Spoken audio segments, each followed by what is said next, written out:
안녕하세요. 동삼촌입니다. 지난 영상에 이어서 제 인생 이야기를 이어가 보겠습니다. 2009년 스노우보드 사고가 크게 있고 난 후에 한 달간 체중이 16kg가량 줄었습니다. 그리고 뇌전증이 약을 늘려도 조절이 되지 않았습니다. 뇌전증이 조절이 되지 않으니 병원에서는 뇌전증 약을 계속해서 늘려나갔고, 약을 먹으면 지나치게 어지럽고 몽롱해지고 졸렸습니다. 이때부터는 한의학 공부가 적성에 맞는지 안 맞는지보다 뇌전증 약에 지지 않는 게 더 큰 싸움이 되었습니다. 뇌전증 약을 먹으면 꼭 만취 상태처럼 어지러워졌는데, 단적인 예로 약 기운이 오른 후에 걸어가다가 허벅지를 책상 모서리에 찍혔습니다. 다음날 보니 허벅지가 파여서 피가 고여 있더라고요.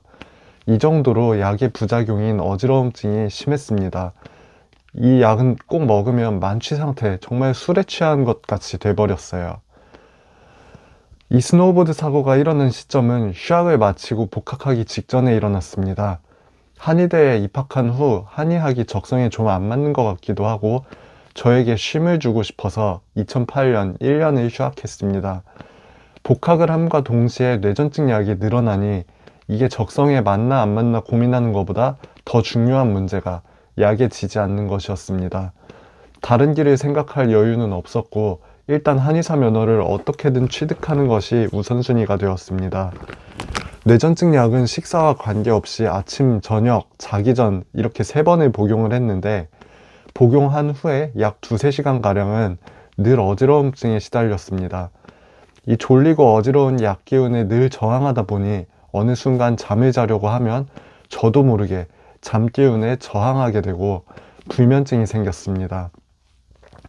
한 달에 약 열흘가량은 잠을 자지 못했습니다. 잠을 자지 못해 피곤하면 다음날 생활을 위해서 커피를 들이부었습니다. 고통스러운 시간의 연속이었습니다. 이 약 기운에 진다면 나의 인생은 더 이상 없겠구나 싶어서 처절하게 저항했습니다. 아무도 이 약 기운을 짊어져 줄 수는 없으니 혼자서 치열하게 싸웠습니다. 내 삶에서 이 약 기운은 항상 베이스로 깔려 있을 거라고 생각을 했어요. 현재는 약을 많이 줄여서 약의 부작용이 없는 상태에 있어요. 하나님의 은혜입니다. 현재니까 2024년, 15년이 지났네요. 2009년 체중이 다 빠져버린 어느 날이었어요. 휴학했을 때 만난 형님이 고깃집을 하시는데 고기 먹으러 오라고 하여 형네 가게에 갔습니다. 고기를 먹고 있는데 갑자기 어떤 아저씨가 테이블에 앉으시더라고요. 그래서 뭐지? 싶었는데 갑자기 제 눈을 똑바로 직시하며 뭔가 화가 난 얼굴로 물어보셨어요. 너 교회 안 다니지? 아, 네. 너 원래 교회 다녔는데 지금은 안 가지? 네. 너 교회 안 가면 죽어. 갑자기 이렇게 말씀하시더니 자리에서 벌떡 일어나 가게를 나가시더라고요. 이게 뭐지? 어안이 벙벙했으나 제 눈을 똑바로 쳐다보며 그 말을 할 때 제 영혼이 꿰뚫리는 그 느낌에 온몸에 소름이 돋았습니다.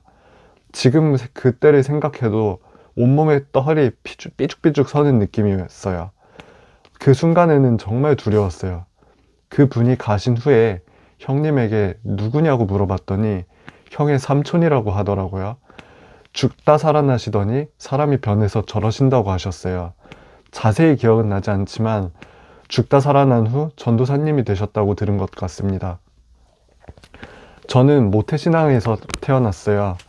태어나니 부모님, 외갓집 모두 예수님을 믿는 집안이었어요. 당연히 어렸을 적부터 교회에서 자랐고 교회는 익숙했어요. 그러던 중에 중학교 3학년에서 고등학교 1학년으로 넘어갈 때 저는 교회를 떠났습니다. 고3 때 잠깐 수능도 있고 해서 교회에 나갔지만 수능이 끝난 후 다시 교회를 떠나서 살았어요.